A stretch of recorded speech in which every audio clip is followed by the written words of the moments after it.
All right. Welcome, everyone, to tonight's conversation on minority certification. Our mission is to close the wealth gap for BIPOC entrepreneurs in pursuit of generational wealth by increasing ethical, equitable, and financially sustainable underserved startup enterprises. My name is Jessie Santana, or Jessie Santana. Um, and I'm an organizational culture strategist, and I work on building it and developing inclusive culture-driven leaders to co-create brave spaces of intentional inclusivity and fierce belonging. And today, we are here having this conversation around minority certification with CJ. Please do me and everyone else the grand pleasure of briefly introducing yourself as we walk into this conversation today. Sure. My name is CJ Chappelle, CJ for short. I am the owner of Wisdom Counselors, which is about a 13-year-old organization, but incorporating wise, we are just 10 years. So this year was our silver. So yay. Actually, June will be 10 years, June exactly. And Wisdom Counselors, and I'm going to talk a little bit about Wisdom Counselors because that's the organization that actually is certified. Wisdom Counselors is a sourcing company that provides operation solutions to small businesses, government agencies, higher education institutions. And what we do is we just save executives time and money. That's it. That's all we do. And the way that we do that is we focus on three functions and operations that we notice whenever an organization is scaling. They have to outsource at some point in their cycle, their business cycle, and that's HR, IT, and business development. I'm also the founder of Wisdom Counselors Learning Institute, so I am very honored to be here today as a speaker because I try not to be the only person that has a voice in what we say here, but at the same time, I'm very passionate about helping BIPOC entrepreneurs get the information they need so that they can start and build their organization correctly. And not have and right the first time, right? Because we don't want to have to just, kind of go in this cycle. Because I was one of those entrepreneurs, I will say, that just kind of, failed forward a lot of times and then finally, got it right. Thank God. But so I have my background is I have 26 years in organizational development.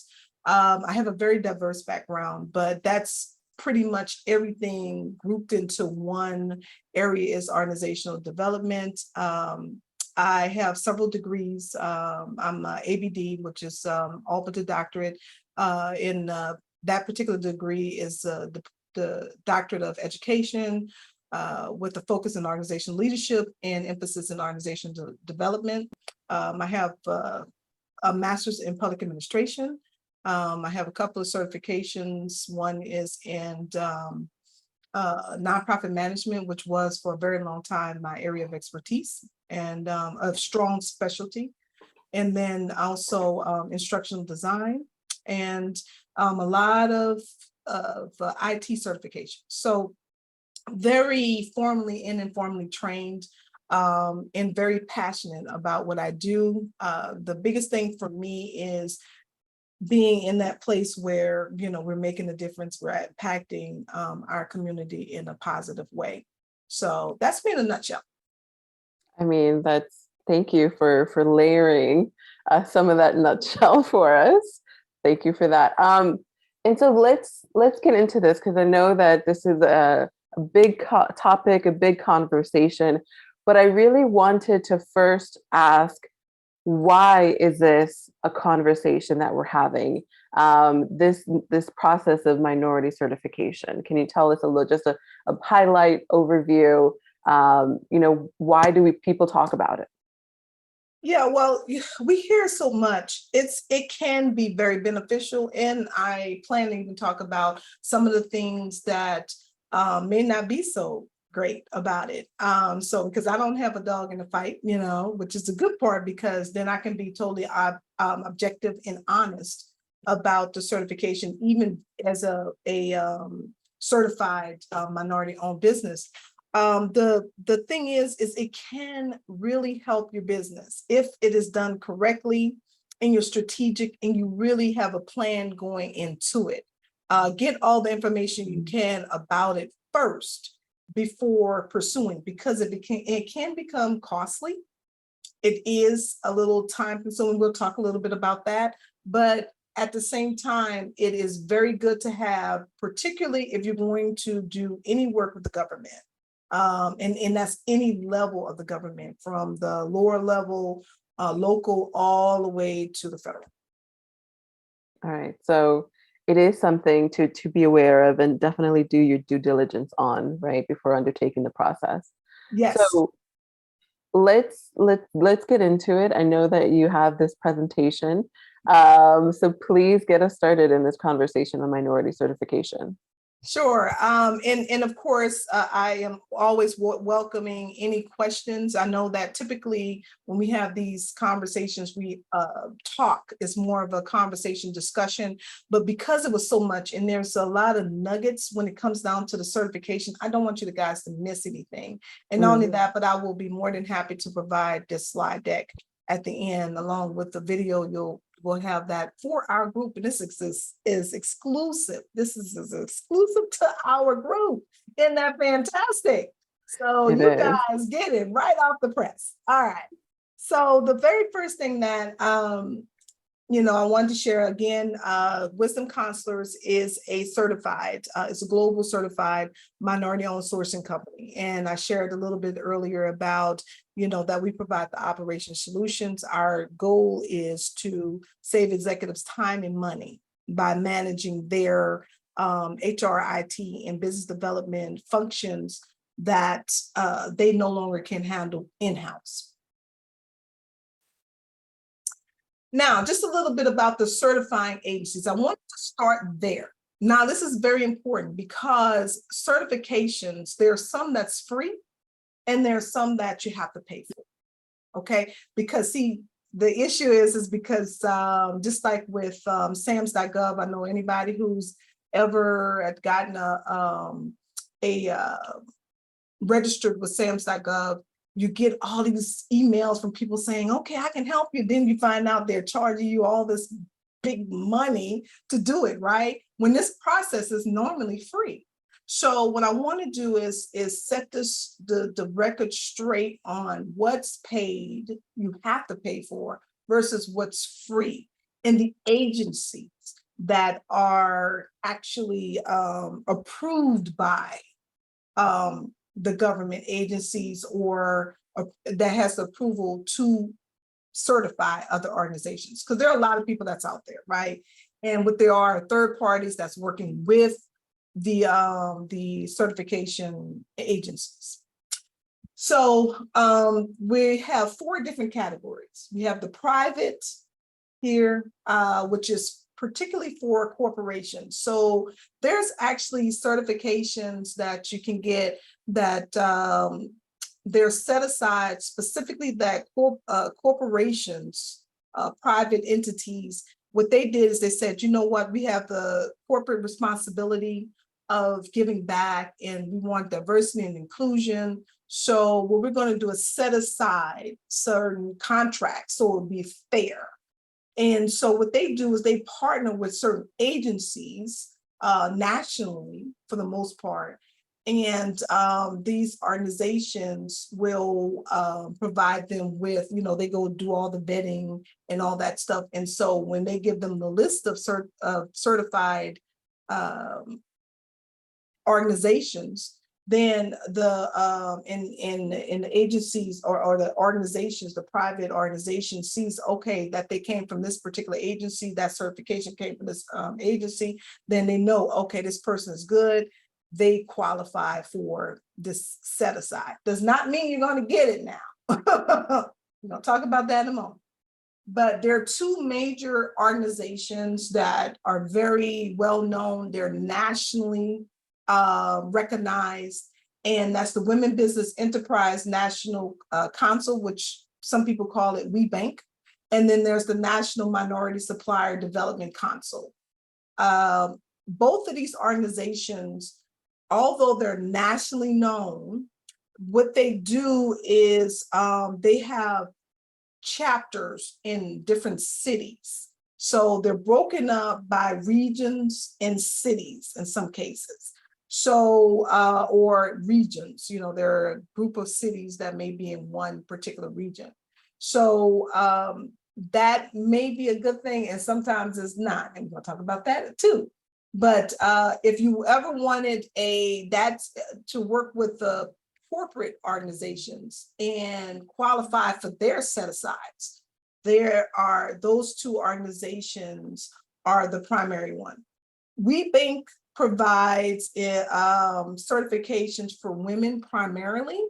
And then they have the MBE, I mean, not the MBE, the SBE, and I'm going to talk about those, the actual certification, different types in the next slide, but I'm just going to mention the acronyms right now. SBE, and then whatever the state disadvantage certification process. So in one shot, you can get up to anywhere between 2 to 3 certifications in one at one time.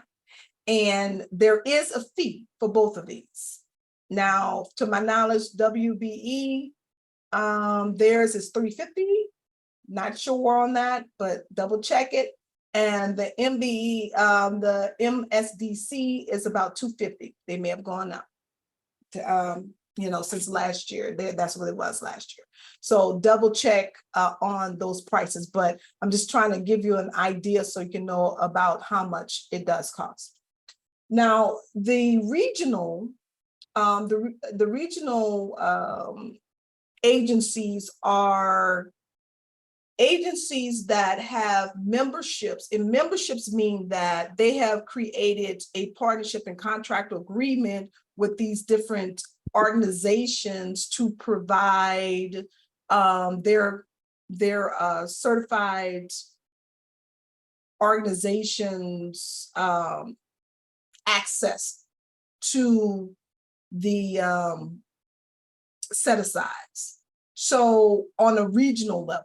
So for example, this organization, NCTRCA, and this is in Texas only, okay? So, because I'm in Texas, so that's why I'm just using that example. So this organization just only has about 20 organizations they have a conglomerate. I think it is about 20 contractual agreements with members, and that's government agencies, airports, cities, some schools, districts that they provide, offer the set-asides, or what they'll do is have the minority certification. If you go and get a minority certification through them, you'll have access to those members' set-asides. So it can be just regional, not national. See, the other two are national. That's the national, when it comes down, national private corporations. This is regional, so it's just certain areas. I noticed that they're more in DFW. That's it. Arlington, DFW, that's it. Dallas. So they're members, the people who are in agreements with them it's not that many organizations. The next one is the state. So typically, most states have a set-aside program because they notice when they do their research on the contracting system or opportunities, they notice that there's a disparity between mainstream and minority or underserved business owners. And with that, typically, what they'll do is they'll create a set-aside program, right? So here in Texas, the Texas Comptroller has one, and I'll talk a little bit about that. It's called the Texas Hub. And then lastly, on the federal government side, and that's a fee that's not a fee, that's actually free. The state certification is free. The regional there is a fee for that one. It used to be $100. I think they're now $200 to $250 now. The federal government, now catch this, the federal government ones are through SBA, the Small Business Administration. Now, the difference between the private and the federal is, because both of them are national, right? Most people are like, well, they both are national. Yes, you're right. One is corporate, and the federal one is typically recognized nationwide with the government. So government agencies. And not all government agencies recognize all of them. So we're going to talk about that too. But those can be free. When I did mine, because of my background, I did it myself. I submitted all the paperwork and got certified. But most people do pay a third party who is approved by the SBA, and it's not that many organizations. So if you get a lot of people talking about, well, I can do it for you for this amount of money, check and, go to the SBA's website. They tell you exactly who they have certified, because you have a lot of people who do this, and like I said, they get paid for it. But in this case, you can do it free if you want to yourself. It did take me 6 months, and it's not me personally. It was just because I had to go through the process. And then you can pay someone to do it for you if you don't want to do the headache of going, submitting all these documents. Now, as far as the types of certification, now keep in mind the agencies, okay? So I'm going to be referring back and forth. So the private corporations, they offer typically the WBE, Women Business Enterprise certification, the MBE, Minority Business Enterprise, and then the Small Business Enterprise certification. So that's the certifications they offer for the most part. There are some others that they make, but typically that's the ones. The regional, now some of them will also offer the state, like here in Texas, our private, the organizations that offers the private certification, that actually does the certification, they will add our Texas hub in it. Now on the regional side, there are sometimes state specific or industry specific certification that they will offer. So the Department of Transportation has a certification, and typically, especially if you're working with airports or the Department of Transportation in any type of way, the DBE is one that they need, and that's the disadvantaged business enterprise. You have the ACBE, the SBE, the WBE, the SBEC, and the MBE. And you're like, well, CJ, what's the difference? Don't we have? Yes. And that's why it's so important to be strategic about which ones you want to go after, because you remember on the regional side, they only offer certificates to those small number of people, members that's a part of their their group. They call it members here, but it can be entity, any kind of entity. It ranges between, like I shared before, local government, ISDs, airports, Department of Transportation. Now, in different states and different cities, it may be a little bit different, but just know that's why it's very important to look at the members that these agencies have a partnership, they're in partnership with. Because if you're not clear about that, then you got a little bit of a problem. You may be getting a lot of these different certifications, and it starts to become a little costly. And on the state level, here in Texas, we have the Texas Hub. And on the federal level, you have the 8A, the SDB, which is self-certified, small disadvantaged business. When you apply for SAMS, through SAMS.gov, to get the cage code and all that, register with SAMS, you will get the SDB, WOSB, and that's just a woman's woman-owned small business. And then there's the economic disadvantage. So they're grouped into one. When you go to get the certification, you can actually choose which one you are based upon the criteria. The VOSB, which is the small disadvantaged veteran-owned small business. And then you have the hub zone, and that's just based upon the location. So with all of that, just know that these certifications, the key here is being clear about who you want to do business with. If you want to do business with the local or with the government, then your focus may want to you may want to focus on the federal government and the regional certifications. If you want to open up where in the state, if you want to open up where you're doing business with private corporations, then of course you want to add that into your arsenal. Benefits disadvantage. So go ahead. Just a quick question, and I know I feel like that was a lot of letters, a little bit of an alphabet soup.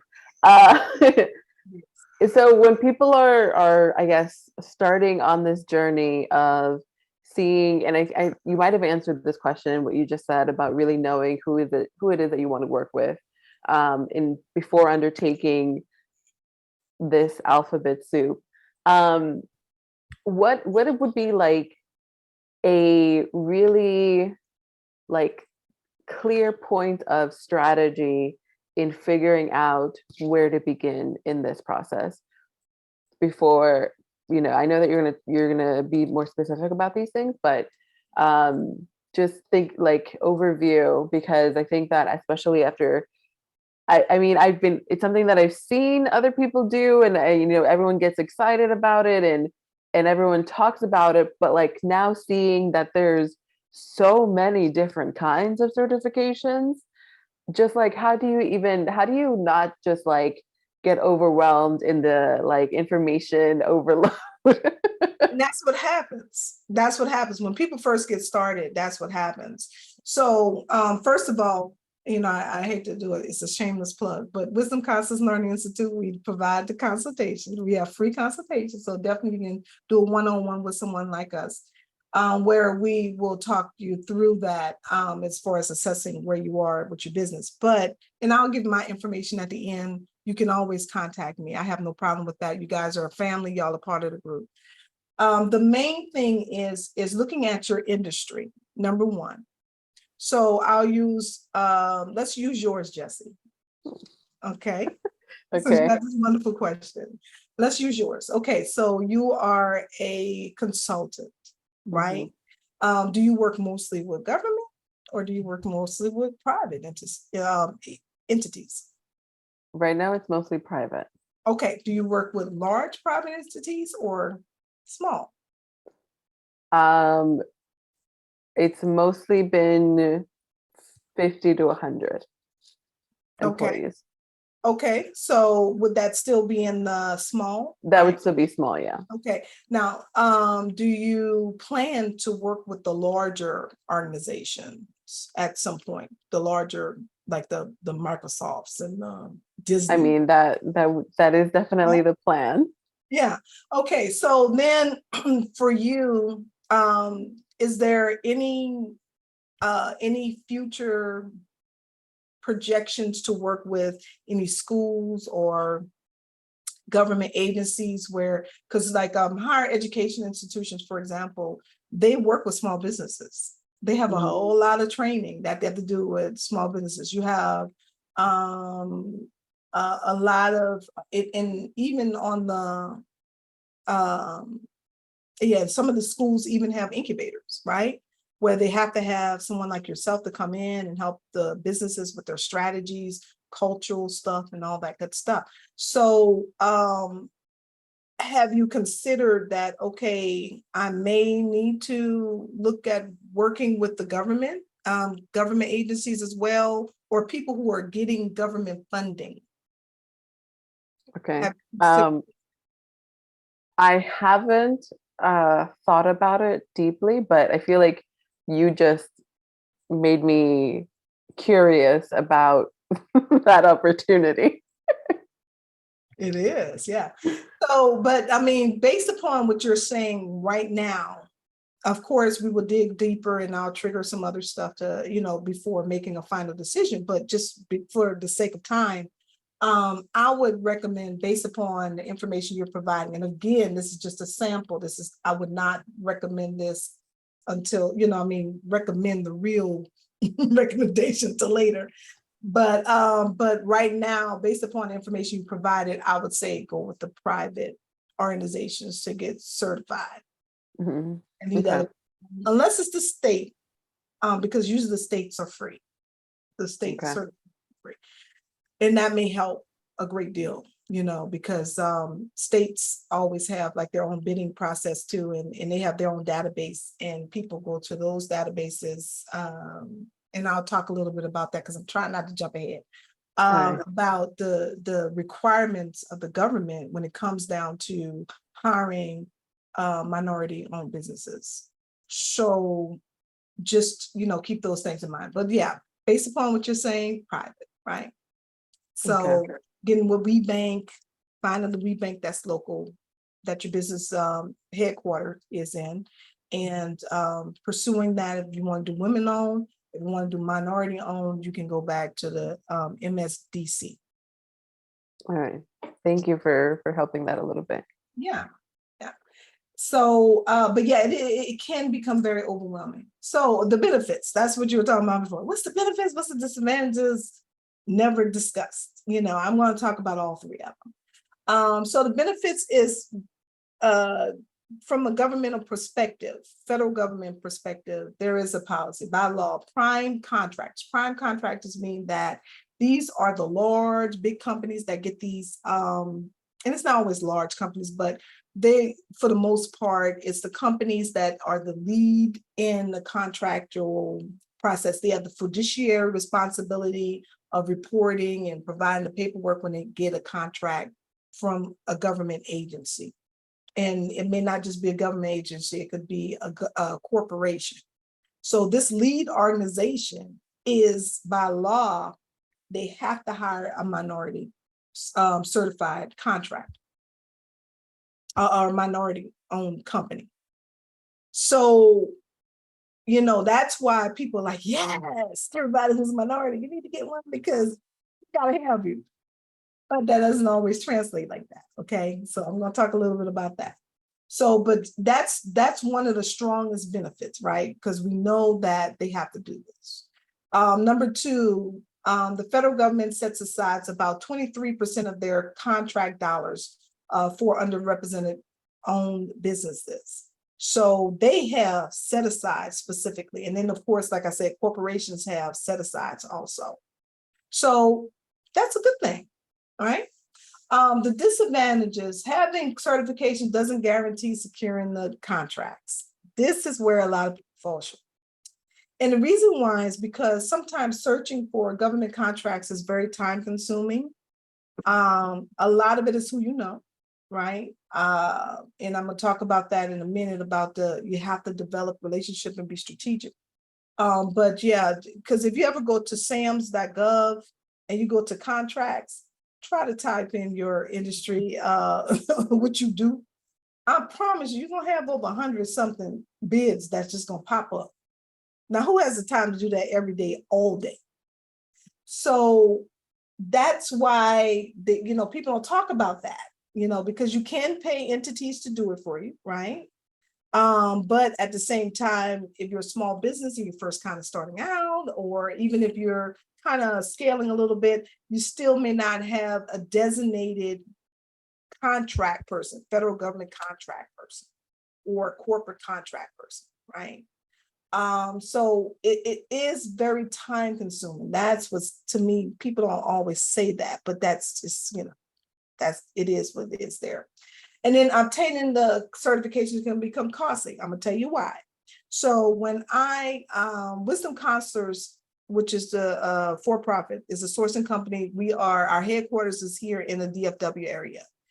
Wisdom Counselors Learning Institute is in Houston, headquartered in Houston. Now I thought, oh, wonderful. I go after the MBE and it's national, and I got the ME, I got the SBE through, you remember the private organizations. I got those certifications through the private organizations. And also I had the I have the EDWOSB from the SBA. So I'm like, I'm covered. I got the federal, the government, and I got the private, right? So I go over to Houston. I'm like, oh yes, they're like, you got to get certified. And I'm like, oh shucks, now I got it. I already have it. I get to the table and find out that my certification doesn't mean squat to them. They're like, yeah, that's in Dallas. You got to be certified here in Houston. I was like, you got to be kidding me. You mean to tell me that y'all are neighboring cities here and I got to be certified with you too? So that's why I said it's important to understand the members in the certification, the people, whoever you're getting your certification with, be clear about the entities they have partnerships with before you invest in them. And the reason being is because if they're working with people, if the people that you're targeting to work with are not recognizing that certification, then guess what? Not here it is, you got to get a whole nother certification. Now, there is a game changer to that. And I'll talk a little bit, at then the next one. There is a game changer to how you can. There is one program that they do recognize, that's Dallas and Houston. And I'll talk about that in the very next point. Not the next point, but the one that's never discussed. Obtain the certifications, and so that was the example about the obtain the certifications, and it can be costly. Now, some of the things that's never discussed, the reason, as I just shared just a minute ago, the reason why it's so important to be strategic is because of like the example that I just provided. You don't want to be in a situation where here it is, you think you have the certifications and you really don't, to operate everywhere that you're trying to. So I would recommend in the beginning to get clear about the entities that you want to work with first, and then find out who recognizes those certifications and then go after the certifications. That's how you can do that, right? Contracts are secured through relationship building. It is always who you know. For Wisdom Councils, we provide grant writing and RFP writing or proposal writing. And one of the things that we always share with our clients is it's imperative to develop a relationship with whoever you're trying to get funding with. And the reason why that's so important is because people give money to who they trust and they know, for the most part. The government is the same way. These corporations are the same way. So court them. We call it courting in the funding world. So it's important to court those organizations, identify what agencies you want to work with, because there's, oh my God, you think it is really overwhelming if you're trying to target local, state, and federal. I would recommend, if you're first starting out, to target the local. You can look at some other ones, but target your local, because 9 times out of 10, that low-hanging fruit, that city, that county, they need your services. And you can really talk to those buyers, because that's what it is. You can, for the most part, they do have an opportunity for you to communicate with the buyer, send your capability statement, your W-9 to them, and then have a conversation, send them some flowers, lunch. See what I'm saying? Be nice. Always be in front of them, because the other thing is cities, sometimes counties, they may not put a bid out for some services that's under a certain amount, 25,000, 50,000, some are 3,000. So it can range between $3,000 to $50,000. So what that means is, if you are on the top of their deck, they're doing, being nice, talking to them all the time. As soon as they need something that something that you do, meaning the service that you provide, and they need your service, who you think they're gonna call? It's gonna be you. Then you're gonna be the person that they're gonna say, oh yes, I remember Jesse. Yes, I remember Susan. I remember Gloria. I remember Shantae. Yes, that's right. She sent me her capabilities statement. I have the information here. Guess what? We don't even have to put a bid out. Let me call Shantae right now and say, hey girl, how you doing? All right. I have something right now. I need some instruction design stuff.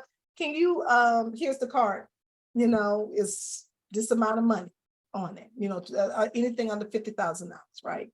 And again, certain cities are different because I'm with, I'm a vendor with a lot of cities, and some cities are $3,000. It's anything under $3,000. They may just get one quote, and again, that'll be your quote. So it's all about relationships. Have a good capability statement, y'all. Think of capability statement as your resume. When you go for a job, you're not gonna go up there empty-handed. You're gonna provide them with your resume. Well, just like you're gonna provide you with the employer with your resume, you want to provide these entities with your capability statement. And the challenge is, and this is where I know for my people here in this community, is some of us may not have the capability, meaning showing the track record with working with the government and all this other stuff. So a key thing to do is to become a subcontractor. And that's what I talk about at the bottom there. Subcontracting, seek to become a subcontractor with another company that has worked with the government or has some government experience or what have you. Okay, or again, target your local city, especially if it's a small city. Target those cities, counties, and sometimes they'll take more of a risk on you than if you were to go to your state and on the federal, especially federal, because federal want to see you in existence for a couple of years. They don't tell you that, but that's what they do.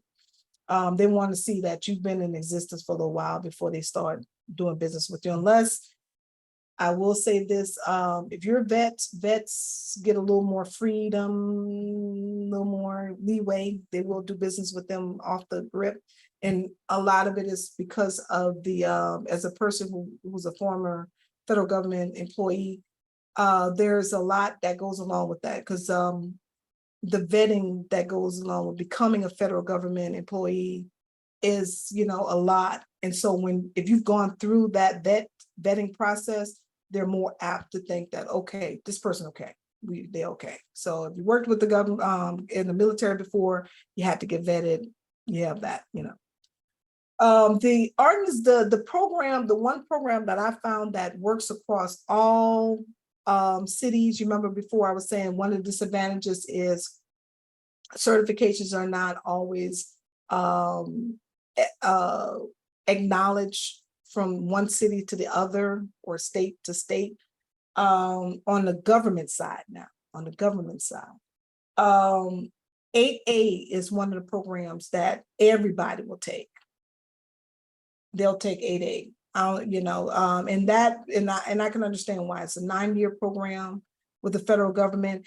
And not only that, but that's the only one that I will say they help you get contracts with that particular program. It is a very rigid program, and so you really learn how to do business with the government. I would recommend if you are 2 years old, and I think you have to have like 51% small business. You have to be a small business, and there's a threshold as far as income, but a threshold as far as income is like $850,000, something like that. You have to be underneath that. So again, we can provide all of that. That's not a problem, but I'm trying to be mindful of time. But 8A is a good program. That's the one that everyone recognizes. they'll take that in a minute, so you wouldn't have to go and keep getting certifications all over the place. Any So questions? when you say 9 years, does that mean that you're certified and you have it for 9 years? No, you go through the process for 9 years. Oh, okay. Their program, and you cannot stop. Like how people like, I need to pause for family stuff. They're like, okay, well, that's too bad. And you can't re-enter. So when you go into 9 years, make sure you have the time. Okay. Tell whoever in your family, look, I got to be committed for 9 years. And it's a lot of paperwork and all that good stuff. But at the same time, there are benefits to that one because they do help you get government contracts there. And people will be a little more apt to hire you quicker with the 8A, because again, you're being trained through the government to do government contracting. Now, another technique you can do is when you go to subcontract with 8A folks, because they always are looking for doing joint ventures. There's also a program called 7J where they do the protege mentee program. So when people are in the 8A, they have to seek other organizations to do business with as they're going and get contracts. Hello, opportunity. So if you find somebody 8A, that's another one. Really good one. So that's that one. And before I go into the documents, did you guys have any other comments? Anything else about the benefits and disadvantages and the stuff that's never talked about? I think the one part that you brought up about being a subcontractor in order to build up that track record, it just makes sense, right? But I feel like it's not something that people would think of if they're like, oh, I need to go through the certification process, but how could I be like a part of the ecosystem without having first taking on the labor of getting my own certification? So I think that's one juicy nugget right there. Yeah, and they can be certified because you got to remember that subcontractors, like I went through a subcontracting matching because they have matching programs where they match prime with subcontractors, people who are prime who are looking for subcontractors. There's meetings where small business owners are trying to subcontract each other. I just met someone recently and man, for cybersecurity, we're going after the SBA cybersecurity certification, grant. So, you just never know where those partnerships will lead you. Because of course, like with my certifications and their certifications, our certifications together is a wonderful thing. But definitely those 8A people, that's the ones to target. I found that because as I have started working with 8A folks, I noticed, and not only that, but just knowing about the program itself, that they got to do joint ventures, and with better way. And then usually they do the joint ventures with each other in 8A, but sometimes they will reach out and get someone else. And like I said, that 7J, that's because it's a technical assistance program, but through the SBA, which a lot of people don't know about that one. Because again, to be a mentee, trying to find a mentor, hard to do. But if you go through the 8A, some of them are open to adding you to what they call the 7J protege program. Okay. Yeah, so there's opportunity. There's definitely opportunity when you know what to do. That's the biggest thing is go to these. The way I started off is I went to SBA certification meetings and learned about all the programs. And then I went to each of the programs separately and learned about all of that. Then I went through it myself. And that's kind of how I learned. And not only that, I talked to different people. And then I started attending these matching events. I recommend go to the matching events. My first year, I bombed. Ding dong, ding dong. And like I told him, I said, this is my first time. I was having fun with it after a while. I was like, this is my first time, y'all. I really don't know what the heck I'm doing, but you know what? I'm here. No. And I mean, my capability statement was all jacked up. I mean, it was terrible, but it was a great experience because I found out what to do the next time. So I'm so glad I went through it because I didn't know about forecasting. A lot of them had mercy on me because, the people I was talking to, especially agencies, they were like, okay, well, you know what? Next year, when you do this again, because this year, no, so next year, when you come back, know that every October, and I'm giving y'all this nugget, okay? Every October, every federal government agency, because that's when the White House budget comes out.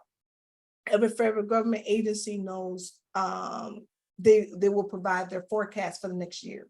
So you want to start looking at the agencies that you want to do business with, check out their website, go to their forecast, develop relationship with those procurement officers, program officers, find them because they will talk to you.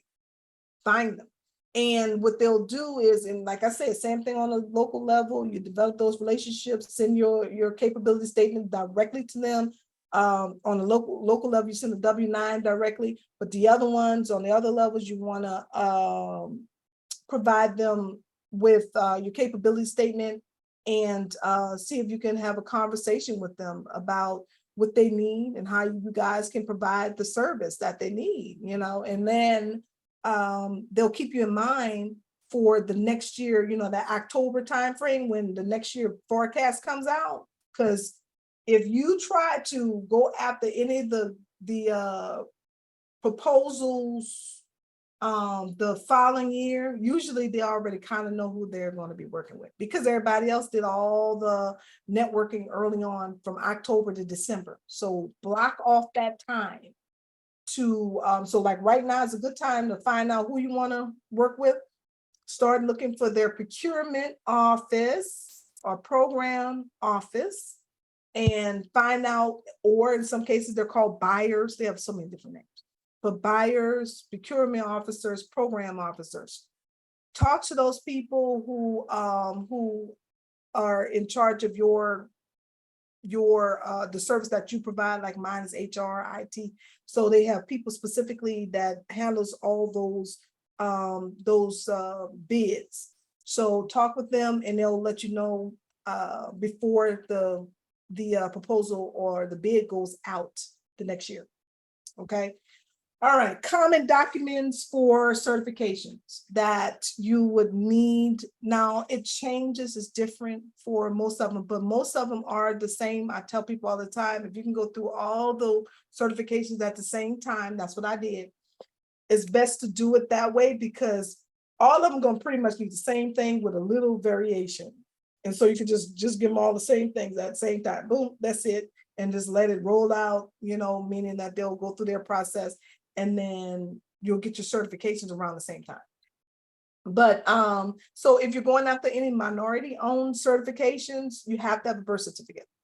So if the NMSDC, they need your long form birth certificate because it has to show your race.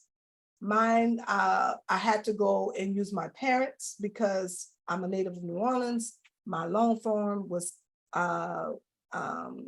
missing. And at that time, Katrina happened and we couldn't get the doggone thing. So I went with my parents. But anywhere where it shows your race, they can look at me, don't matter.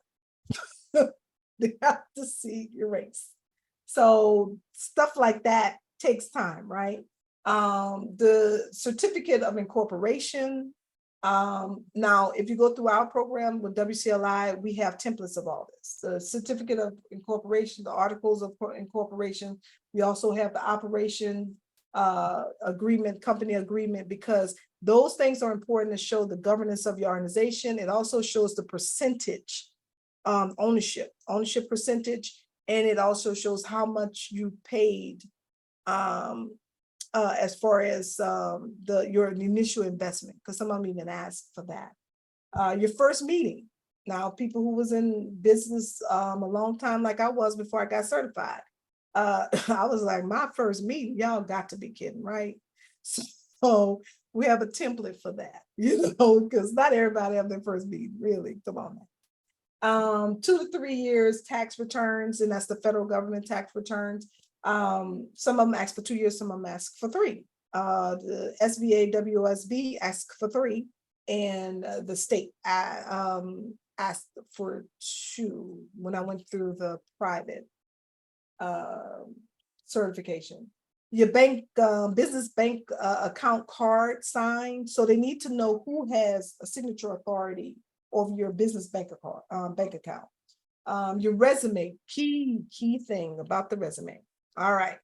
WSB, you cannot work part-time, something else, and pursue the WSB. You have to be working in your business full-time, or else they're just not going to go. You will be declined.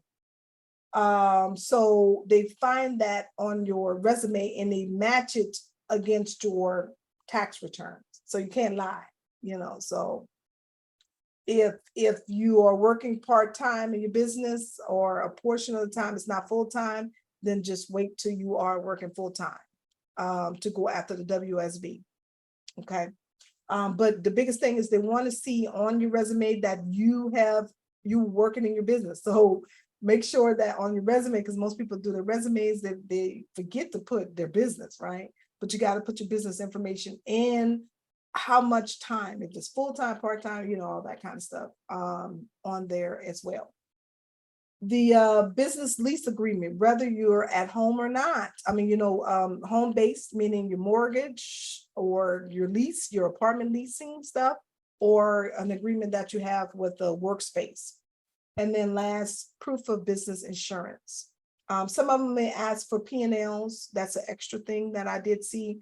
The NMSDC, they ask for a P&L, and they want it from an accounting system or certified by a CPA. So just be mindful of all of those things. And that's really it. I don't have anything else to say. I'm done, y'all. All questions, let's have a conversation.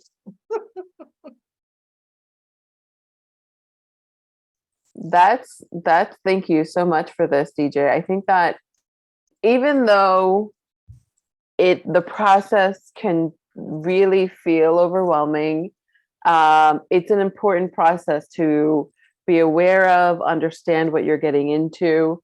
What can people expect once they decide which certification to sort of go through? How long does it take? Is it just are you just paying, the 250, 300 something, or are there extra additional costs that people don't sometimes think about? Yeah, well, so if a person goes through the private corporation, that takes usually 60 to 90 days if you have all your documents. This is why we help, because that's why those templates are so important, because we want our people to go straight through. I didn't have any problems with my certifications, getting my certifications, because I had everything.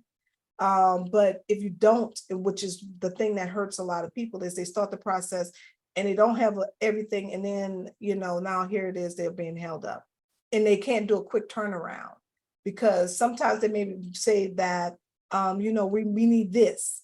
You need to give it to them immediately, same day, same week, but don't wait beyond 3 to 5 days, because if you do, that means you're going to the back of the line somewhere, and then that means that may be a whole month, because they have that many people coming into the process. Now, on the federal government side of it, because I did mine for free, and I did the paperwork and everything, it took them 6 months for the EDWSOB, WOSB. So that that's 6 months for that after having the documents.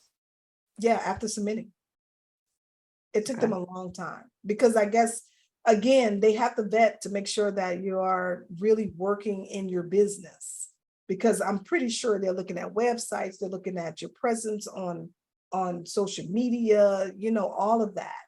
You want to have all of those things up and running, your own, your domains and all that, because, you have to show, just like what the IRS says, when they say, when you're in business, you have to show that you are in business. It's not a hobby. And oftentimes that happens with a lot of our businesses too, is that they're not, it's kind of a hobby, they don't always have all the boxes checked yet. So I would not say go for certification until your boxes are checked, meaning that you really do have a domain, you have an email, business email, you have websites up, you're doing some social media, get some clients, all that kind of stuff. So what is sort of then, if people are thinking about certification, what is one thing that they could sort of, take away from your experience, the work that you've done in getting your certifications, that to really help them make the decision whether or not they should? Well, like I said before, just being clear about what it is that they want to do as far as an additional set of revenue. Now, there's one other thing I didn't say, and I need to say this. You do need to renew every year, not with the federal government one so much, but the private one, because all three of those well, in our case here in Texas, they give us three. These three were a part of the MSDC. This one, the hub, and the SBE. So like right now, mine is actually due the end of this month. So I have to recertify every year so that I can keep this one, because if a person files for the Texas hub by themselves, that's a 3-year. So if they don't file it with any of the private organizations, those private corporation certifications, and they file it just filed by themselves, it's 2 to 3 years, if I'm not mistaken, that they have that certification. So they'll have to recertify in 2 to 3 years. But for the most part, most of them are 2 years. And you have to pay again. I mean, a year, I'm sorry, every year. And you have to pay again. Now, as far as going back to your question, what can they do now is create the strategy. Look at their industry, and where can and if they have the time, because I'm telling you this, I had to get a designated person to help with the tech, on that side. We call it the technical writing researcher. That individual, I'm telling you, all day. Like right now, I just recently, we had out where I live in Collin County, we just had a major event for the procurement officers. Here it is. I got all these business cards again. Now I got to make sure I'm registered with this person, that person. Now I got to go talk to these buyers and all that. It's a lot, because you have to go to all of them individually, go to those sites, although some of them will, you can get on their list and they'll send you things based upon your, what we call commodity or NICS code. But at the same time, and what those are is every industry has what they call a NICS code. Okay, that's how your industry is grouped. And so your service, basically. And so when you register as a vendor with any of those agencies, that's how they know what services to contact you. If they need something, they'll put in the database, and a bidding process like here we got Bonfire, we have Wave, you have these different systems. So you will have to register with those particular systems and state what commodity your services fall under. So whenever a bid come out or a bid comes out, it'll notify you so that you can apply. So that's why it's really key to be a business full time, because sometimes applying and then reapplying and making sure you're on top of all the paperwork is part of the process in and of itself, and maybe another job on top of that. It is. I mean, I'm not trying to discourage anybody, but I'm just being honest. It is a lot of work to even submit some of these bids, because these bids, just like with grant writing, I tell people all the time, they're kind of hand in hand. So with for-profit companies, bids is the way that it's kind of like the grant, for nonprofits. So bids is the way, but that process can take a while as well. It's very tedious as far as all the paperwork that you have to submit. Now, on the federal government level, not always. It can be a one-pager situation, but for the most part, Mhm. And then to be able to look at that. I remember when I first started in grant writing and proposal writing, that's what my job was. That's all I did, is all day look for RFPs, proposals all day. That's all I did, because I could not do anything else. So I get it. Someone would have to have a designated person to do that. Yeah, absolutely. So now that we're at time, is there any final thoughts, any final questions? If anyone else has any questions, or any final thoughts that you would like to leave us with today, CJ?